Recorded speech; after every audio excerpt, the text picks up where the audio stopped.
Assalamualaikum warahmatullahi wabarakatuh. Selamat pagi anak-anakku sekalian.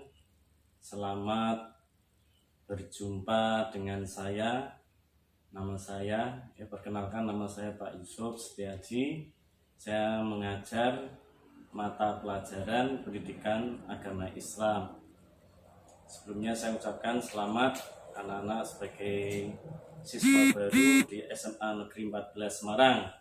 Tentunya anak-anak bangga ya harus bangga jadi anak SMA 14 ya. Baik anak sekalian, pada pertemuan kali ini saya diberi amanah untuk menyampaikan materi dalam acara MPLS ini, yaitu tentang pelaksanaan ibadah dan pembentukan mental bagi peserta didik. Baik anak sekalian, sebelumnya anak-anak harus tahu bahwa sekolah SMA 14 ini mempunyai visi yang cukup bagus. Apa itu?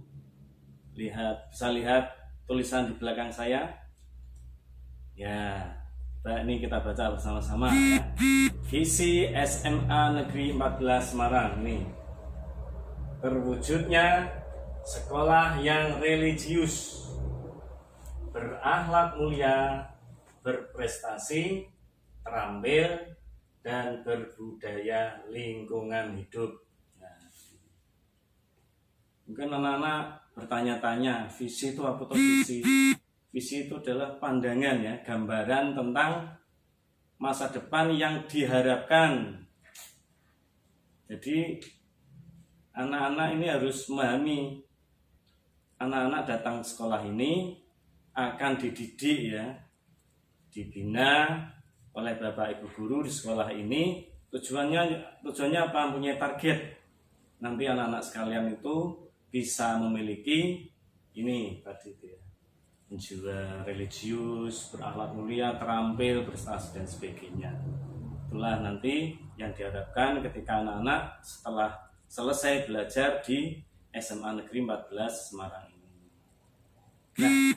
Ada misi misi itu berarti bagaimana cara untuk mewujudkan visi ini karena ini materinya tentang pelaksanaan ibadah dan membentukan mental, maka saya akan fokus pada visi yang nomor 1 dan 2, yaitu ini religius dan berakhlak mulia. Apa misi yang dilakukan diprogramkan oleh sekolah agar terbentuk siswa-siswa yang berjiwa religius. Religius itu, religi itu agama Berarti kalau siswa yang religius itu siswa yang bersikap, berperilaku sesuai dengan tuntunan agama atau taat melaksanakan perintah-perintah agama. Religius. Program yang dilaksanakan oleh sekolah misinya adalah 1 membiasakan melaksanakan sholat berjamaah di masjid. Intinya yang sudah berjalan bagus adalah ketika selesai pelajaran jam ke-6 jam ke-6 atau jam 8 gitu jam 12 lah jam 12 waktu masuk adzan zuhur, maka siswa semuanya wajib mengikuti sholat jamaah di masjid sekolahan, yaitu Masjid Al-Ikhlas. Alhamdulillah anak-anak nanti kalau bisa di sini melihat musola atau masjid kita ini sudah terbangun dengan megah ini adalah juga peran serta dari kakak-kakakmu juga guru-guru.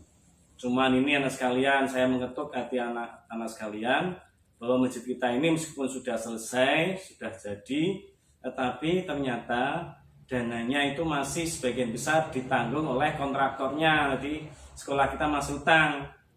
Makanya nanti anak-anak, saya justru menjadi tempat anak-anak untuk bersedekah anak-anak nanti bisa tetap membantu.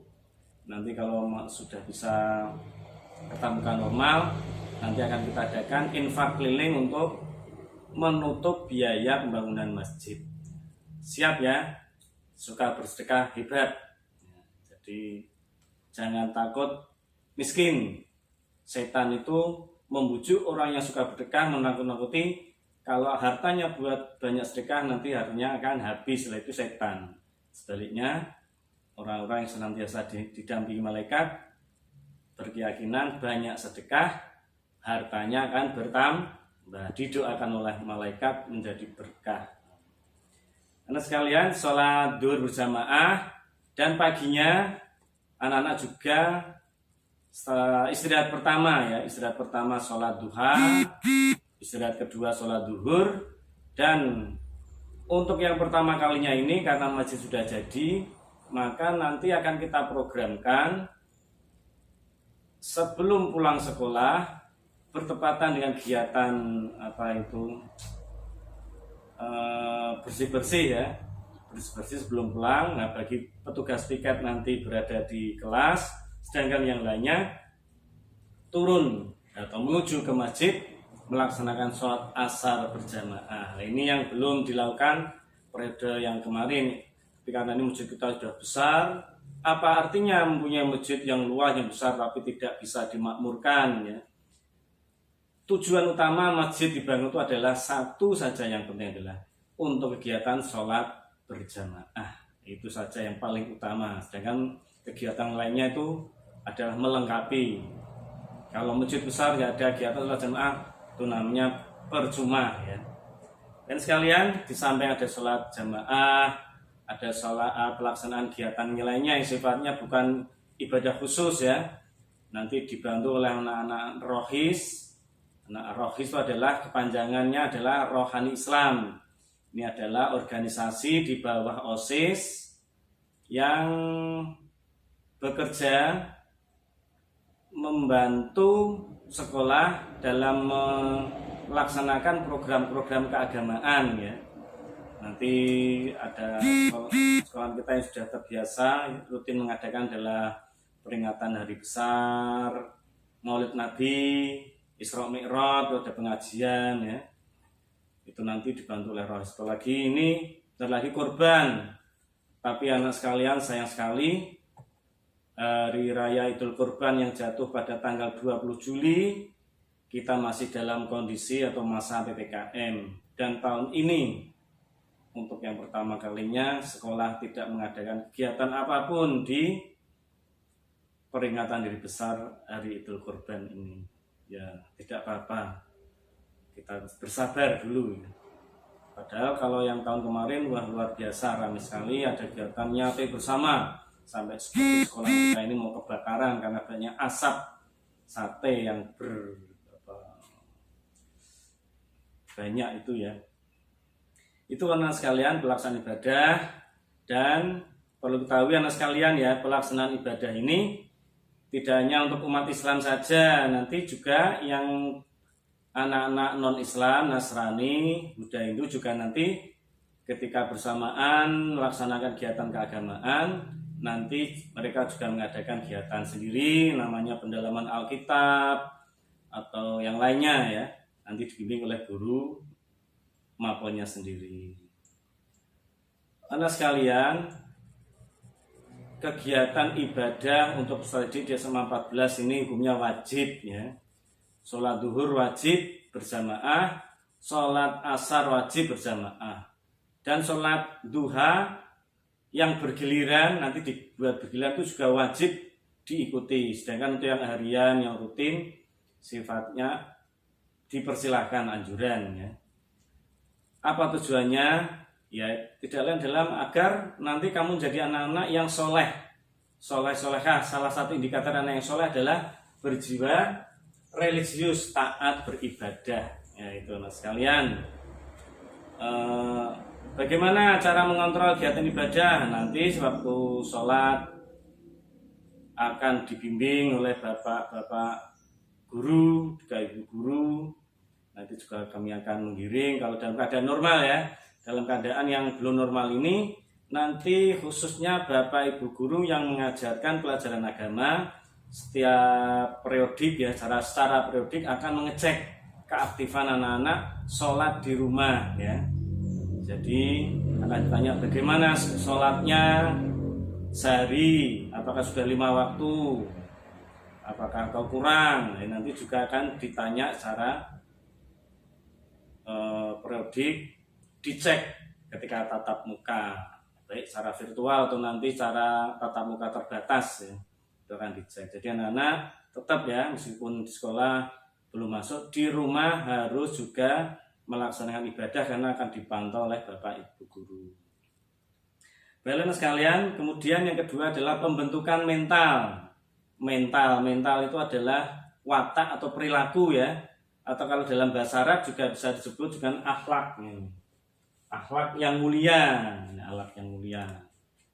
Karena sekalian, seorang peserta didik atau siswa itu membutuhkan ya mental karakter ya, mental atau karakter yang baik.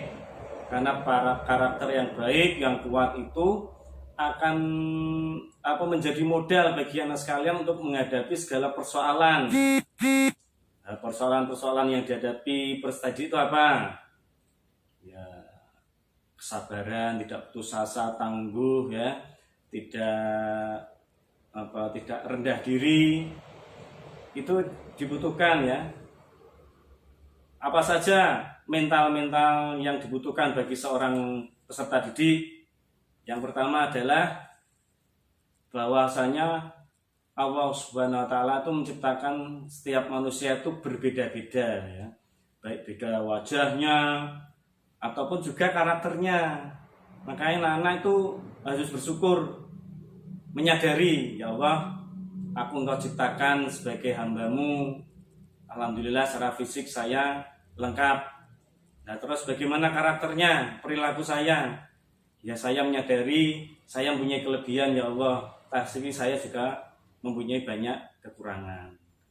Kelebihan akan saya kembangkan, kekurangan akan saya kurangi. Saya akan menyontoh teman-teman saya yang mempunyai kelebihan, itu akan saya contoh. Jadi seperti itu ya, tidak usah kemudian mengikuti gaya orang lain ya. Memang karakter berbeda-beda. Yang bisa ditiru ya ditiru aja. Kalau mengenai sikap, watak, dasar sudah dari sononya tuh tidak bisa kadang ya. Nanti seperti itu. Kemudian mental yang kedua yang harus dimiliki anak adalah anak-anak hendaknya tekun beribadah ya. Sudah, ini tadi sudah saya sampaikan. Tekun beribadah itu sebagai sebagai kebutuhan rohani manusia untuk menciptakan ketenangan hati. Manusia itu kadangkala itu mempunyai masalah, problem ya, problem tentang apa saja kehidupan ya. Kalau siswa itu yang mengenai pelajaran, mengenai apa dan sebagainya, prestasi yang mungkin kurang ya, berselisih dengan teman, lah itu saat itulah manusia yang merasa lemah dirinya, dia ingin bangkit gitu. Mohon pertolongan kepada Allah dengan cara sholat 5 waktu, berdoa ya yang sungguh-sungguh, ya Allah berilah kekuatan, kesabaran, cerdaskanlah saya, berilah saya keberhasilan dan seperti itu. Dan berakhlak mulia ya, jelas berakhlak mulia penting karena dengan berakhlak mulia ini akan menjadikan seorang itu mempunyai nilai yang tinggi di sisi Allah ya. Ada kaitan semakin tinggi tingkat keimanan seorang, maka akan tampak akhlak yang baik. Kemudian yang ketiga adalah mental yang perlu ditangkan, berprasangka baik kepada Allah atau husnudzon ya. Jadi seperti itu, apapun ya yang terjadi kepada kita, meskipun yang tidak sukai, kita ya bersabar dan berprasangka baik. Kalau mungkin mendapatkan kenikmatan ya kita bahagia ya alhamdulillah. Tetapi kalau mungkin sesuatu yang di luar harapan kita, ya kita bersabar ya, innalillahi, dan kita berprasangka baik dan sekaligus introspeksi. Mungkin kita lomba, kita udah doa, udah berusaha tapi kok gagal, tidak bisa meraih juara. Ya kita bersabar ya. Kita berprasangka baik, mungkin kita akan dipilihkan Allah yang terbaik di situ. Dan kita berintrospeksi ya, kenapa ya saya kok gagal? Oh ternyata saya latihannya kurang sungguh-sungguh. Oh saya latihan di mestinya harus berlatih dengan teman-teman orang-orang yang lebih pintar. Saya minta minta diajari dan sebagainya. Seperti itu ya. Bersikap sportif ya, yang keempat ini. Sportif itu apa toh? Sportif itu yang mengakui kelebihan dan mengakui kelebihan orang lain dan mengakui kekurangan diri sendiri. Jujur ya. Nah, sportif ini sangat dibutuhkan ketika biasanya terjadi diadakan lomba ya. Lomba itu ya harus sesuai dengan aturan, jujur, tidak boleh karena kalah tertinggal bal-balan ya, sepak bola kalah 3-0 terus ngamuk, musuhnya dijegali kabeh, tendang ya gitu. Itu namanya tidak sportif. Atau kayak itu ya, Maradona tangan malaikat, pernah dengar? Nah itu ngegul ke gawang pakai tangan twing ya gitu, tapi karena belum ada namanya apa sekarang tuh layar apa itu? VAR apa bisa nggak ngerti ya. Nah sekarang ada TV seperti itu, bisa cek. Mungkin zamannya Maradona sudah ada TV yang melihat tuh ya, Maradona wis Argentina kalah itu di Piala Dunia itu ya. Memiliki semangat dan motivasi lah ini. Mosok belajar, berangkat sekolah, menuntut ilmu kok leda-lede loyo, males ngantuk, nggak akan sukses ya. Anak-anak tuh punya pilihan, ingin jadi siswa yang sukses atau siswa yang tertinggal. Kalau pengen sukses ya laksanakan tugas belajar ini dengan penuh semangat, senang, cinta ya, senang kepada gurunya. Wah, guru saya menyenangkan ya. Wah, pelajarannya ini saya sukai ya, gitu. Nah, tumbuhkan semangat lah. Syukur kalau sudah normal biasanya kamu lebih senang lagi ya, ketemu teman lagi gitu.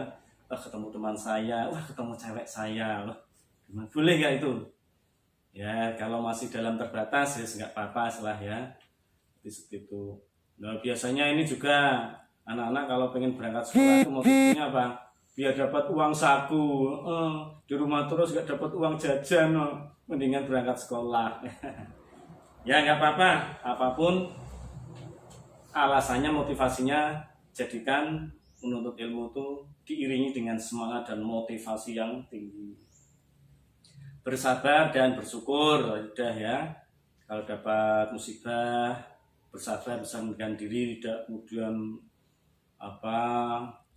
ditinggal orang yang dicintai meninggal, teriak-teriak, gulung-gulung ya, seolah-olah mengingkari takdir Allah, tidak boleh.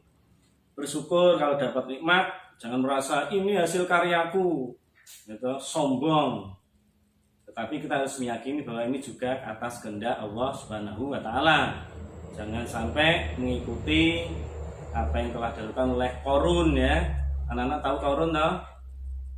Qarun hidup pada zaman Nabi Musa, kaya sampai istananya itu kunci-kuncinya ya, tidak bisa dipikul karena saking banyak dan beratnya. Disuruh sedekah tidak mau. Buat apa sedekah? Ini kan uang hasil jerih payah sendiri. Tidak, saya tidak dibantu oleh Tuhan. Akibatnya apa? Allah murka. Inna adzabi lasyadid. Maka Allah murka, seluruh harta kekayaan bersama pengikut-pengikutnya ditenggelamkan ya, tanah longsor ke dalam tanah. Kemudian terbuka dalam menghadapi masalah. Kalau punya problem jangan disimpan sendiri, nanti stres ya.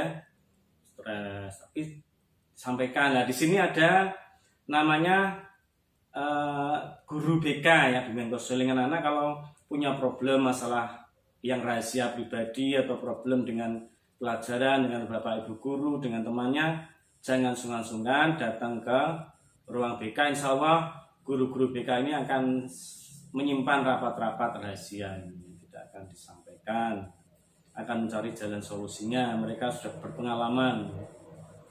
Kemudian terbuka, memilih tenang ya, tenang dalam menghadapi masalah ya, tenang.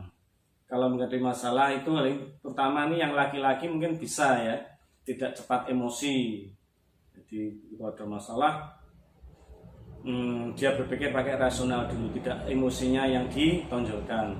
Kalau sedang marah, pengen marah, gimana caranya? Ambil nafas yang dalam ya. Ya Allah, aku pengen marah, terus duduk ya.